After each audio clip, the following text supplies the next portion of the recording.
Mesdames, Messieurs, bonsoir à toutes et à tous. Voici les titres de l'actualité. Le président du Faso s'entretient avec le président de la commission de la CEDEAO autour du forum régional citoyen de la CEDEAO qui fait à Ouagadougou le point des avancées et des difficultés liées à la libre circulation des personnes et des biens. Les hommages se multiplient au Burkina pour saluer l'un de ses dignes fils disparus lundi dernier en attendant les obsèques de Gérard Kangou Ouédraogo. Le Premier ministre est allé aujourd'hui exprimer sa compassion à la famille de l'Ulysse disparu. La Chine, Taïwan dote plusieurs ministères de matériel informatique et de bureaux d'une valeur de plus de 200 millions de francs, toujours dans le cadre d'une coopération qui se porte à merveille. Ainsi donc, audience présidentielle pour ouvrir cette édition. Le président de la commission de la CEDEAO reçu aujourd'hui au palais de Kosiam. Blaise Compaoré et Kadri Désiré Ouédraogo ont échangé autour du premier forum régional citoyen de la CEDEAO qui se tient à Ouagadougou. Il est destiné à faire le point des difficultés qui entravent la libre circulation des personnes et des biens. Reportage Sié Sylvestre. Le président de la commission de la CEDEAO et ses collaborateurs à Ouagadougou, dans le cadre du premier forum régional citoyen, sont venus au palais de Kosiam témoigner leur gratitude au président du Faso pour sa contribution aux efforts de paix et de stabilité en Afrique et pour avoir accepté de prendre sous sa responsabilité le dossier de la libre circulation des personnes et des biens au sein de la communauté. Il a été désigné par ses pairs pour aider les institutions de la CEDEAO à obtenir une application totale et concrète de tous nos protocoles favorisant la libre circulation des personnes et des biens. Et dans le cadre de ce mandat, il a soumis à la dernière session ordinaire de la conférence des chefs d'État et de gouvernement une feuille de route pour arriver à ces objectifs. Et l'un des éléments clés de cette feuille de route est d'organiser un forum citoyen où tous les acteurs de la libre circulation des personnes et des biens au niveau de notre communauté vont confronter leurs idées, leurs expériences, faire un état des lieux et venir avec des recommandations fortes pour que les États membres de la CEDEAO puissent appliquer véritablement tous ces protocoles sur le terrain et offrir à nos citoyens la liberté de circulation, de résidence, d'établissement, tels que les protocoles les prévoient. La libre circulation des personnes et des biens est le fondement même de la CEDEAO, au dit de Kadri Désiré Ouédraogo. Et malgré les efforts à travers les pays membres, beaucoup d'obstacles demeurent. Il faut commencer par citer le manque de connaissance des textes de la CEDEAO par les citoyens et parfois même par les administrations. Ensuite, il y a d'autres barrières qui sont identifiées, qui sont dues même à la faiblesse de nos administrations. Il faut donc un renouvellement de nos capacités pour que nous puissions appliquer correctement tous les protocoles qui sont prévus par notre communauté. C'est la raison pour laquelle la CEDEAO travaille activement pour simplifier ces textes. Dans ce sens, une procédure de révision des différents protocoles de la CEDEAO est en cours. La suppression d'un certain nombre de documents pour faciliter la circulation à travers les États est également prévue. Et toutes ces questions seront sur la table du prochain sommet de la CEDEAO prévu pour les jours à venir à Accra, au Ghana. Les conseillers et cadres de la présidence du Faso bénéficient d'une session d'information et de sensibilisation sur l'utilisation des TIC organisée par la Commission de l'informatique et des libertés. Elle a pour objectif de renforcer les compétences de ses responsables sur la protection des données administratives et personnelles face à la recrudescence de la cybercriminalité. Précision, C. Sylvestre. La présidente de la CIL, la Commission de l'informatique et des libertés et ses collaborateurs à la présidence du Faso sont venus sensibiliser les conseillers, les directeurs et les cadres de l'institution sur les risques liés à l'utilisation des TIC, les technologies de l'information et de la communication. Il s'agit notamment des dangers et des menaces potentielles, non seulement sur les données personnelles, mais aussi sur les données des citoyens qu'ils traitent. La mission principale de la Commission de l'informatique et des libertés étant de veiller à la protection des données à caractère personnel. Cette protection passe d'abord par la sensibilisation des divers acteurs, notamment l'administration et les administrés. Les conseillers sont des citoyens comme tout le monde. 4 communications suivies d'échanges sont au programme de cette rencontre de sensibilisation. Elles vont porter sur la sécurité des systèmes d'information, l'utilisation des réseaux sociaux, les nouveaux défis de la protection des données à caractère personnel et sur le cadre juridique et institutionnel de la protection de ces données au Burkina. Les participants auront également droit à une projection de films de sensibilisation.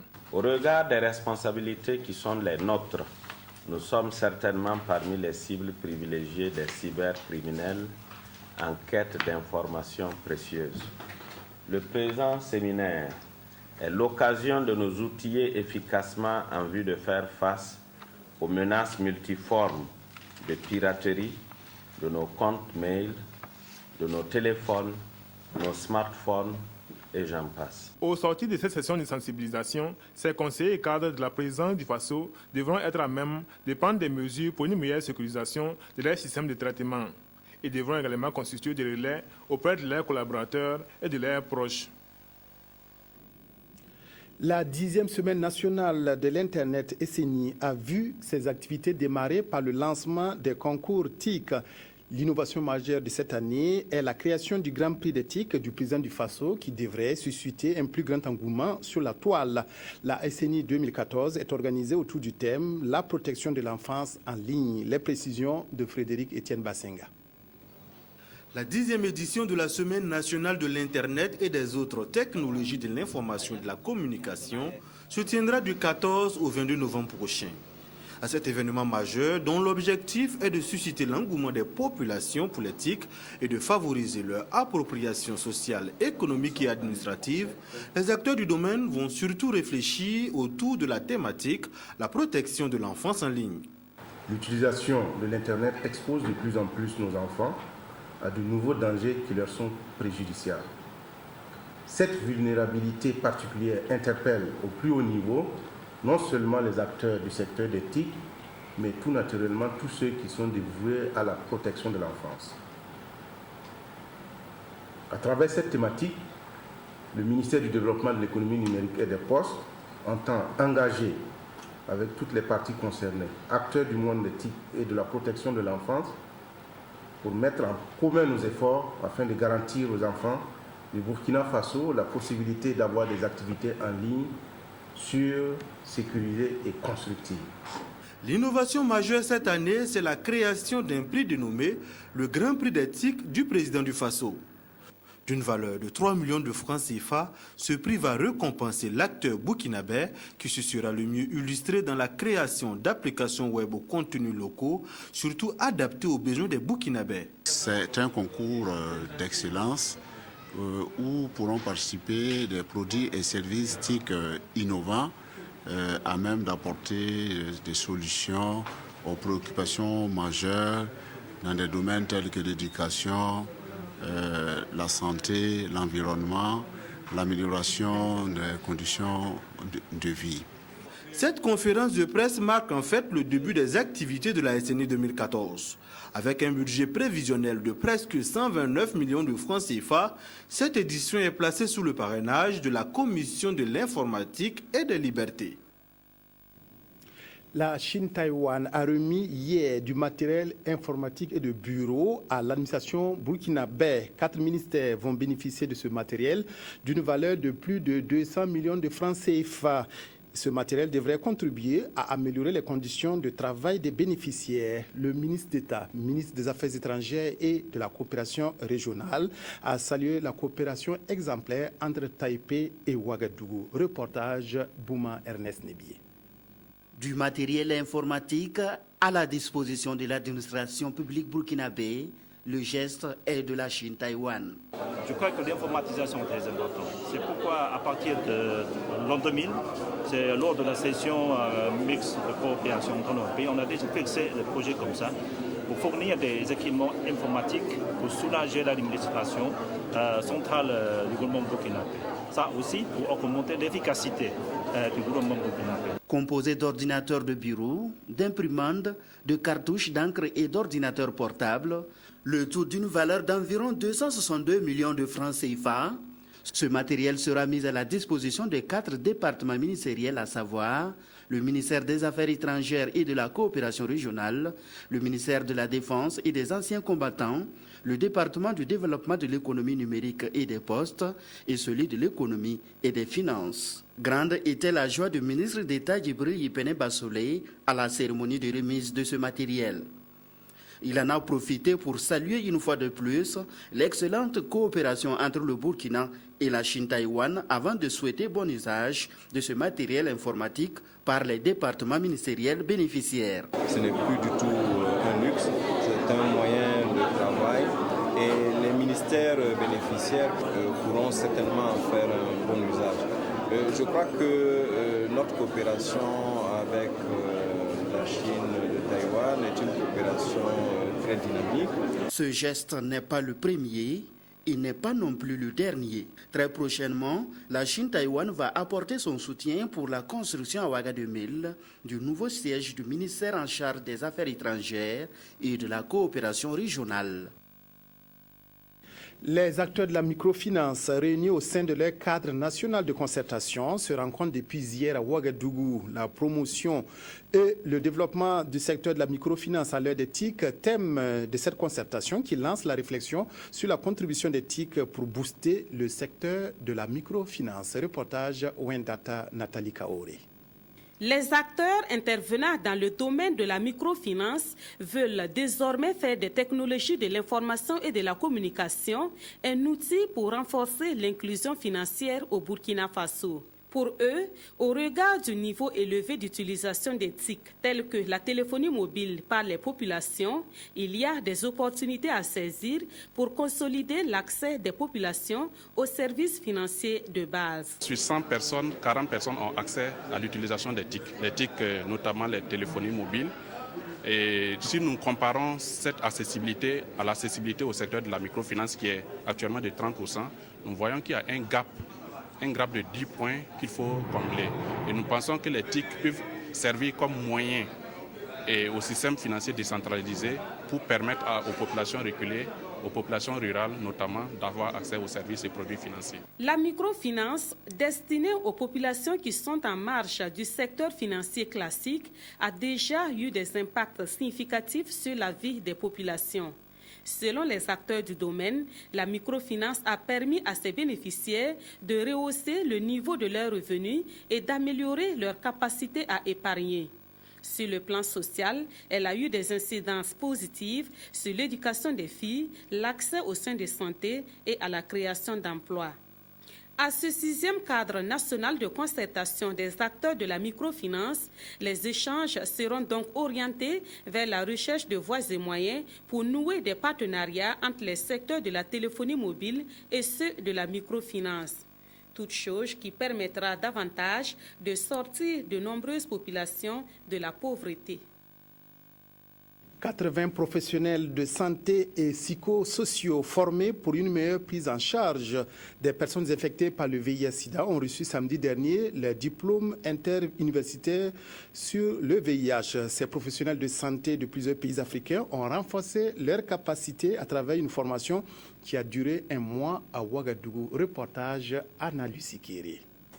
Médecins, pharmaciens, paramédicaux et psychosociaux venus d'horizons divers, soit une dizaine de pays, ont appris à la fois comment dépister, traiter, suivre et accompagner les patients infectés par le VIH.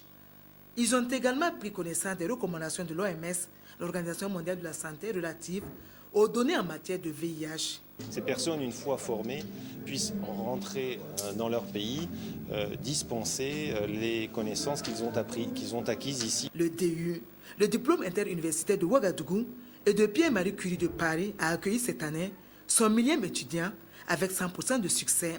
Je pense que l'objectif est atteint parce qu'avec les connaissances que nous avons eu à acquérir ici, le partage d'expérience, en tout cas je pense que je suis mieux outillé pour prendre en charge les personnes vivant avec le VIH. Je pars avec la vision de l'ONU-SIDA qui dit 0 nouvelle infection au VIH, 0 décès au VIH et 0 discrimination au VIH. Le coordonnateur du DU a félicité les lauréats et lancé cet appel à l'endroit des autorités.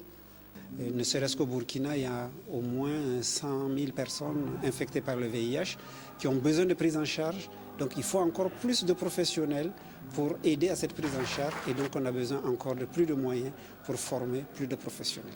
Le ministre des Enseignements secondaires et supérieurs est revenu sur l'importance de la formation dans la chaîne de riposte contre la maladie. À quelques mois de la date butoir fixée pour l'atteinte des objectifs du millénaire OMD, il faut reconnaître que la seule mobilisation des ressources financières, le seul engagement des gouvernements et de la communauté internationale n'aurait pas suffi à atteindre les résultats spectaculaires que connaît aujourd'hui la lutte contre cette pandémie si l'on ne disposait pas de ressources humaines en quantité suffisante et surtout de qualité. Le professeur Joseph Cabo et les enseignants du diplôme interuniversitaire de prise en charge des personnes vivant avec le VIH en Afrique subsaharienne étaient tout à fait heureux d'avoir pu mettre à la disposition de leur continent plus de 1000 professionnels de santé et psychosociaux qui vont contribuer à aider à la lutte contre le VIH et à sauver des vies. Le ministre de l'Environnement et du Développement durable a visité le projet pilote de l'ONG Enda Tiers-Monde, expérimenté au Centre national des semences forestières de Ouagadougou. Ce projet a pour objectif de mettre à la disposition des populations des produits sains dans un environnement sain. Zié Diara, Claudine Bikaba. Des choux, de la salade, de la tomate, bref, des légumes frais, de quoi remplir le panier de la ménagère, et cela grâce au jardin hors sol qui consiste à cultiver ces légumes et à les entretenir en les faisant pousser à l'intérieur et à l'extérieur des sacs disposés pour les besoins de la cause. Les familles ont des problèmes de nourriture. Bon, il y a le problème de lotissement, bon, il y a les problèmes de terre, alors qu'avec le jardin hors sol, que le ministre a pris l'engagement de nous accompagner, ça ferait quelque chose de plus pour nos familles qui vont manger sainement et avoir la santé. Salif Ouedraogo, en faisant le tour de ce jardin, a été visiblement impressionné par cette expérience à la portée des ménages. Aussi a-t-il félicité les responsables de l'ONG Enda Tiers-Monde. Ça, ce sont des technologies qui sont facilement maîtrisables par tout le monde, qu'on soit en milieu urbain ou en milieu rural. Je félicite vivement donc cette ONG pour ce qui est plus ou moins fait ici. Je vais amener mes collègues du MENA et l'agriculture, qu'ils voient ce qui est fait ici et qui peut être transplanté partout ailleurs, surtout au niveau de nos établissements scolaires. On peut développer ce genre de jardins qui vont servir de lieu d'enseignement, de pédagogie et dont les produits vont servir aussi à améliorer l'alimentation de nos enfants. Le jardin hors sol familial s'inscrit en droite ligne des initiatives concourant à produire et à consommer des produits bio non dégradables. Pour l'environnement, un sujet du reste d'actualité. Nous sommes maintenant à mesure de vous proposer le reportage sur la visite du Premier ministre béon Luc Adolphe Thiaw au domicile de Gérard Kango Ouedraogo, quartier Nemden de Ouagadougou. Le chef du gouvernement a témoigné à cette occasion sa compassion et son soutien à la famille de l'illustre disparu. Reportage Bouma Ernest Nebier. Pendant au domicile du défunt cet après-midi à Ouagadougou, le Premier ministre béon Luc Adolphe Thiaw a voulu témoigner sa compassion à la famille de l'illustre disparu Gérard Kango Ouedraogo. À cette famille, il lui a apporté son soutien et un réconfort moral. Nous ressentons la disparition de son Excellence M. Gérard Kango Ouedraogo comme une immense perte pour notre nation. Pour ainsi dire, on pourrait dire que c'est pratiquement l'un des fondateurs de cette république que nous aimons tous, la Haute-Volta devenue Burkina Faso. Mais c'est aussi l'un des témoins de l'évolution de ce pays depuis plus d'une cinquantaine d'années. Selon le chef du gouvernement, Gérard Kango Ouedraogo était un homme qui avait beaucoup d'amour pour le Burkina Faso. C'était également un homme plein de sagesse qui avait le sens du partage. M. Kango Ouedraogo aimait beaucoup le Burkina Faso. C'était le sens de tout son combat politique. J'ai eu le privilège de le connaître ces dernières années et il m'a beaucoup appris sur la fonction de Premier ministre. Il m'a beaucoup appris sur la fonction d'un homme politique. Nous sommes fiers pour ce qu'il a été et j'espère que son héritage politique appartient aujourd'hui à tous les Burkinabés, quelle que soit leur ligne politique. Paix à son âme et tout le gouvernement, bien sûr le chef de l'État en tête, adresse à toute la famille nos condoléances les plus attristées et puisse le Tout-Puissant le recevoir dans son royaume éternel et que de là-haut, il envoie ses bénédictions sur tous ses fils et filles ici présents. Pour la famille du défunt, cette présence du chef du gouvernement à ses côtés est un véritable réconfort moral. Elle se dit très touchée. Son soutien, son appui et son réconfort nous touchent particulièrement en ce moment de forte émotion. À travers ma bouche, la famille le remercie. La famille comprend et intègre le fait que si notre Père nous l'aimons, notre Père n'est pas notre Père à nous seuls.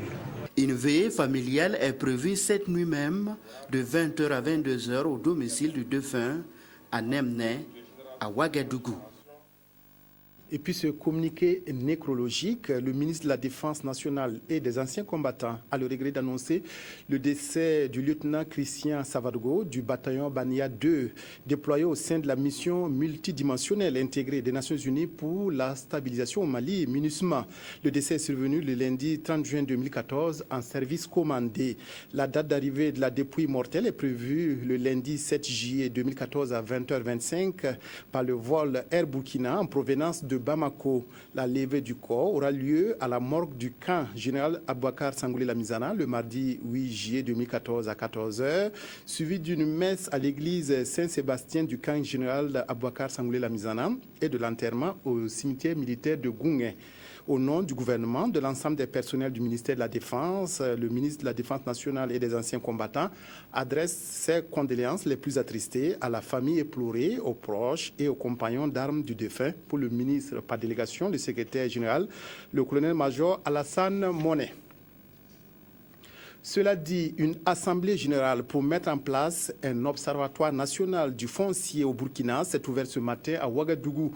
Cet observatoire est créé avec pour objectif de guider la prise de décision sur le foncier par les autorités burkinabées. Reportage Nathalie Savadgo.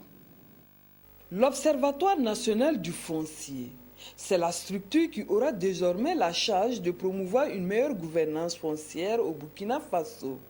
À cette Assemblée générale, il sera question de mettre en place les organes de gestion de cette institution et les textes régissant son fonctionnement. Le foncier, c'est une question sensible, complexe et qui intéresse plusieurs secteurs d'activité, plusieurs sensibilités, groupes de sensibilité, ce qui fait qu'il est nécessaire que nous puissions avoir une sorte de coordination. Mais au-delà de cette coordination, il est important d'avoir un organe qui puisse générer des informations pour permettre au gouvernement et aux différents acteurs intéressés de savoir là où il y a des problèmes, là où nous avons enregistré de bonnes pratiques à partager, toute chose qui est de nature vraiment à permettre une bonne gouvernance foncière dans notre pays. Le Millennium Challenge Econ soutient depuis 2011 la mise en place de l'Observatoire. Et cette Assemblée générale est l'aboutissement d'un long processus. À travers l'Observatoire du foncier, c'est un véritable instrument d'information, d'alerte et d'aide de prise de décision en matière foncière qui est mis à la disposition du gouvernement burkinabé. L'idée, c'est que après les expériences de MCA et d'MCC, il faut avoir un observatoire national qui peut maintenant analyser tout ce qui a été fait et proposer aux autres partenaires et au gouvernement les meilleures pratiques pour maintenant élargir toutes ces réformes et tout ce travail de mise en œuvre qui a été fait dans le cadre de Compact. La question foncière au Burkina Faso est au centre des préoccupations majeures du gouvernement. La naissance de l'Observatoire du foncier s'inscrit dans la dynamique d'assurer aux acteurs ruraux l'accès équitable au foncier. Un projet innovant qui bénéficiera aussi de l'accompagnement de l'USAID. La Sofitex renforce les compétences de ses cadres à Ouagadougou. La Société des fibres textiles permet à ses cadres de maîtriser les procédures administratives, notamment les outils et les pratiques. La Sofitex a initié une série de formations à l'initiative, à l'intention de ses agents avec l'appui financier du FAFPA. Reportage Ernest Kambiri. École nationale d'administration et de magistrature ENAM. Dans cette salle, les cadres de la Sofitel sont à l'école des procédures administratives.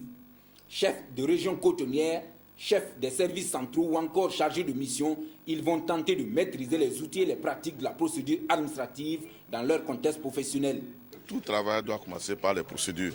Ça permet d'accompagner tout le monde et ça permet à tout le monde de parler le même français, quoi. Première d'une série de formations au profit d'une 60aine de cadres supérieurs, la session est initiée en partenariat avec le Fonds d'appui à la formation professionnelle et à l'apprentissage, FAPFA et l'ENAM, qui, main dans la main, affichent leur détermination à accompagner la nationale des fibres textiles dans la réalisation de ses objectifs de performance. La Sofitec, c'est une structure qui a très vite compris que le FAFPA, le Fonds d'appui à la formation professionnelle, est là pour toutes les entreprises du Burkina et elle en profite vraiment depuis des années. Et aujourd'hui, c'est une formation parmi tant d'autres qui ont été déjà reçues par cette structure dans le but d'améliorer leur compétitivité qui passe par le renforcement des capacités des cadres. Bon, il y aura la rédaction administrative, pourquoi pas la déontologie. Ils ne sont pas des fonctionnaires, c'est vrai, mais il faudrait qu'ils aient une idée au moins du fonctionnement des services publics. Renforcer les compétences de ces cadres, c'est améliorer entre autres l'organisation du travail, la communication, les rendements, la qualité et l'efficacité, fondement même d'une entreprise qui gagne. La saison agricole est une période où naissent souvent des conflits entre agriculteurs et éleveurs qui partagent le même espace. Pour prévenir ces conflits, des campagnes de sensibilisation sont organisées à l'image de celles qui viennent de se tenir à Sapui dans le Ziro et à Léo dans la Sicile. Reportage Jonas Wemba. Le développement rural passe par une cohabitation pacifique entre éleveurs et agriculteurs. Et les autorités régionales du centre-ouest l'ont compris et entendent contrer les cas éventuels de conflits qui pourraient survenir entre ces acteurs du monde rural. Le gouverneur, appuyé de son équipe technique, a rencontré les populations des provinces de la Sicile et de Ziro pour discuter sur les modes alternatifs de gestion des conflits liés à l'exploitation des ressources naturelles. Nous avons eu pour mission, à l'approche de l'hivernage, d'effectuer des sorties de sensibilisation. Les modes alternatifs, c'est l'expérience que nous tentons déjà avec le MCA, avec la mise en place de certaines instances pour délivrer des attestations de possession foncière. Il y a également les cadres de conciliation foncière villageoise. Par des exposés et des débats, l'audience s'est convaincue du bien fondé des concertations et surtout de la nécessité de sécuriser les biens. Éleveurs et agriculteurs ont souhaité de voir une telle rencontre se délocaliser jusqu'au niveau village.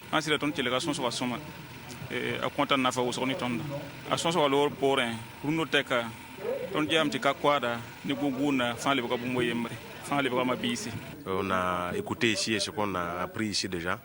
C'est une occasion pour nous en tout cas que chacun se met en tout cas dans la danse pour que, quel que soit en tout cas ce qui va arriver, pour qu'il y ait en tout cas une entente. Était présent aux échanges le président du tribunal de grande instance de Léo, Moriba Traoré.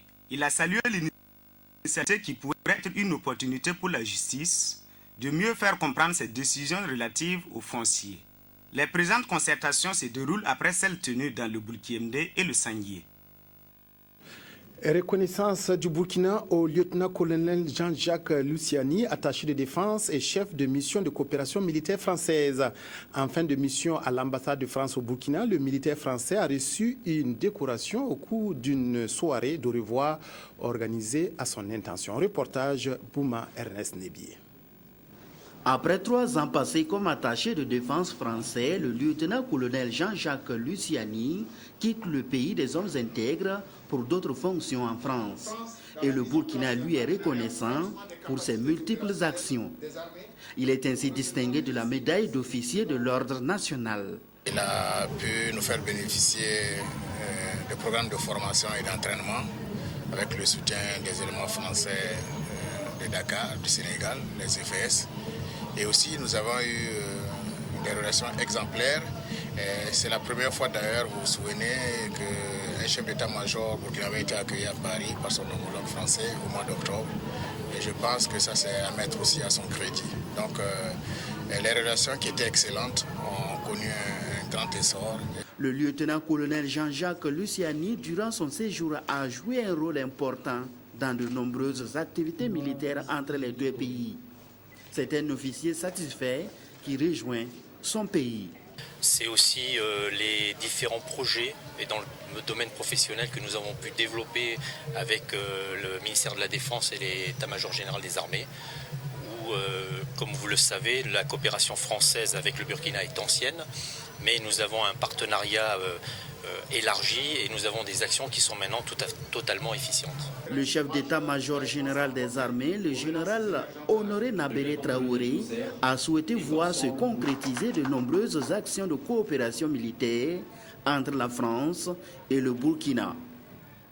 Célébration à Ouagadougou du 147e anniversaire de la Confédération du Canada. L'ambassade du pays de l'érable a profité de ces moments de joie pour partager avec ses invités l'histoire du pays. Les relations bilatérales avec le Burkina ont été aussi saluées à cette occasion par les diplomates canadiens. Reportage Claudine Bikaba.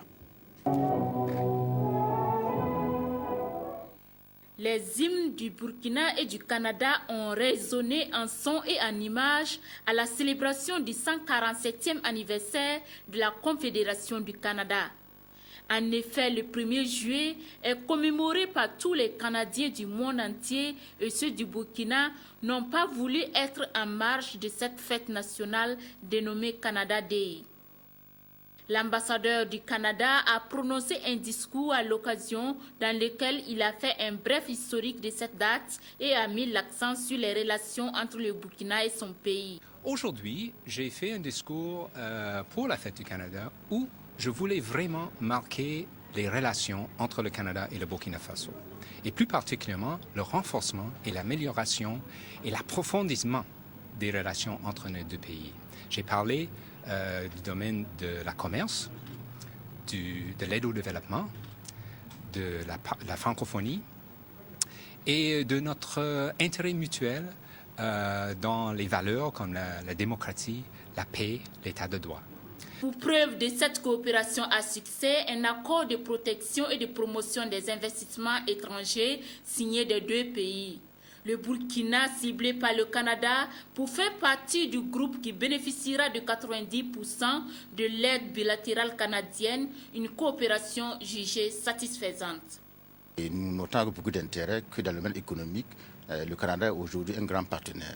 Vous savez qu'il y a beaucoup de sociétés minières qui sont installées, mais au-delà, il a parlé du secteur de l'énergie, qui est un gros projet important. Et vous savez à quel point l'énergie est une préoccupation au Burkina Faso. C'est vous dire que le Canada aussi s'aligne sur les priorités du Burkina. C'est une coopération qui aussi se fait dans le cadre des intérêts du Burkina. C'est en cela qu'il faut célébrer cette coopération. Cette fête s'est donc déroulée dans une ambiance de convivialité et dans l'esprit du renforcement des liens qui unissent les deux peuples.